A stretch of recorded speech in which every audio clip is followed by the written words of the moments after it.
Boa noite, igreja. Nós estamos interrompendo o momento do nosso culto, não porque eu não vou falar algo importante, mas vou falar algo muito importante nesse momento. Eu gostaria que você prestasse muita atenção, ok?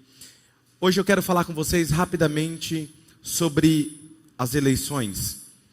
Muitas pessoas têm me perguntado qual é a minha posição, e eu espero passar essa minha posição para vocês, bíblica, sobre esse assunto. Abra sua Bíblia ou aplicativo do seu celular em Deuteronômio capítulo 17, versículo 14 e 15. Diz assim: se quando entrarem na terra que o Senhor, o seu Deus, lhes dá, tiverem tomado posse dela e nela tiverem se estabelecido, e vocês disserem: queremos um rei que nos governe como tem todas as nações vizinhas, tenham cuidado de nomear o rei que o Senhor, o seu Deus, escolher. Ele deve vir dentre os seus próprios irmãos israelitas. Não coloquem um estrangeiro como rei, alguém que não seja israelita. Em outras palavras, Deus está nos passando alguns princípios nesse texto. E o primeiro princípio que Ele está nos falando é: eleja alguém que Deus escolheu. Deus conhece o coração do homem mais do que o próprio homem. Deus conhece as intenções do coração, por mais que o homem fale coisas bonitas e boas. Precisamos orar e ouvir a Deus na hora de escolher. Não podemos simplesmente escolher um candidato baseado na opinião do povo. Deus sempre vai escolher alguém que ame a Ele de todo o coração, mais do que o caminho da corrupção. Por isso, eu não digo em quem você deve votar.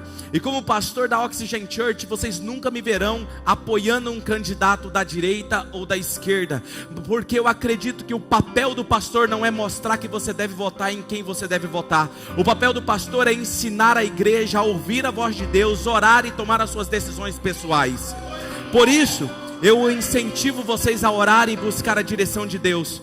Outra coisa que Deus diz nesse texto: eleja alguém que ame a sua nação. Não escolha alguém estrangeiro, mas que seja alguém do seu povo. Em outras palavras, Ele está dizendo: eleja alguém que ame o Brasil, ame a sua pátria, e demonstre isso em suas atitudes, não apenas nas suas palavras. Terceiro, eleja alguém que não seja ganancioso.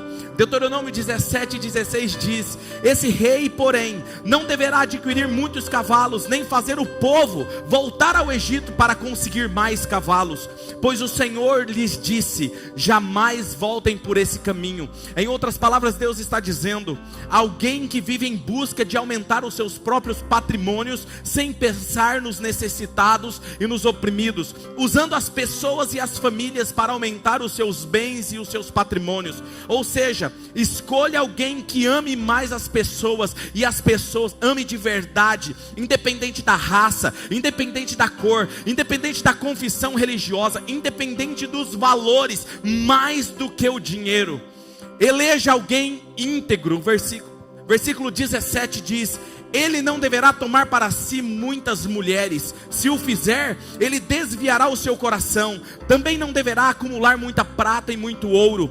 Essa pessoa, Deus está dizendo, deve ser íntegra moralmente. Não escolha alguém que tem várias mulheres ou já passou por vários casamentos, porque se ele não tem fidelidade moral, como você vai confiar em alguém que prometeu a pessoa que diz amar por toda a vida e não conseguiu ser fiel a essa pessoa que ama? Quem diz que ele vai ser fiel a vocês e a essa nação por 4 anos? Novamente o texto enfatiza: não escolha alguém que ame a riqueza, pois esse coração correrá para a corrupção. Quinto princípio: eleja alguém que tenha a palavra de Deus como norte. Deuteronômio 17, versículo 18 e 19 diz: quando subir ao trono do seu reino, esse rei mandará fazer num rolo uma cópia da lei, que está aos cuidados dos sacerdotes levitas para o seu próprio uso. Trará sempre essa cópia consigo, e terá que lê-la todos os dias da sua vida, para que aprenda a temer o Senhor, o seu Deus, e a cumprir fielmente todas as palavras desta lei e todos estes seus decretos. Essa pessoa, ela deve ter a Bíblia junto dele, sempre usando como base dos princípios e valores. Eu sei que isso é difícil, esse princípio, encontrar alguém dessa forma, mas pelo menos escolha alguém que tema o Senhor e saiba que Deus tem uma palavra e que ela se cumpre. Um governante é uma pessoa que nos representa na hora de tomar as decisões lá em cima. E essa pessoa, no mínimo, ela tem que pensar parecido com você e com os seus princípios. Escolha alguém que saiba que na hora que ele tomar a decisão lá em cima, ele está tomando alguma decisão igual à sua. Tenha que ser alguém que creia em Deus e cumpra a sua palavra. Sexto, eleja alguém que não tem fome de poder. Quero terminar dizendo, versículo 20: e pelo fato de ele amar a Deus e a sua palavra, isso fará que ele não se considere superior aos seus irmãos israelitas, e não se desvie da lei nem para a direita nem para a esquerda. Assim prolongará o seu reinado sobre Israel, bem como dos seus descendentes. Precisamos eleger alguém, meus irmãos, alguém que não está buscando um lugar de poder para dominar e fazer o que ele bem entender, se esquecendo das pessoas quando chega lá como presidente. Devemos eleger alguém que está procurando um lugar onde possa representar a voz do pai de família e os seus valores. Alguém que represente a mulher que trabalha de sol a sol e defende os princípios dela. Que represente os jovens e os adolescentes que esperam e buscam a dignidade e uma nação melhor. Um presidente que represente a criança que ainda não tem voz para se defender. Que possamos eleger alguém, meus amados, que busca ser presidente, não para buscar os seus próprios interesses, mas para buscar servir a nação brasileira com amor. Muito obrigado.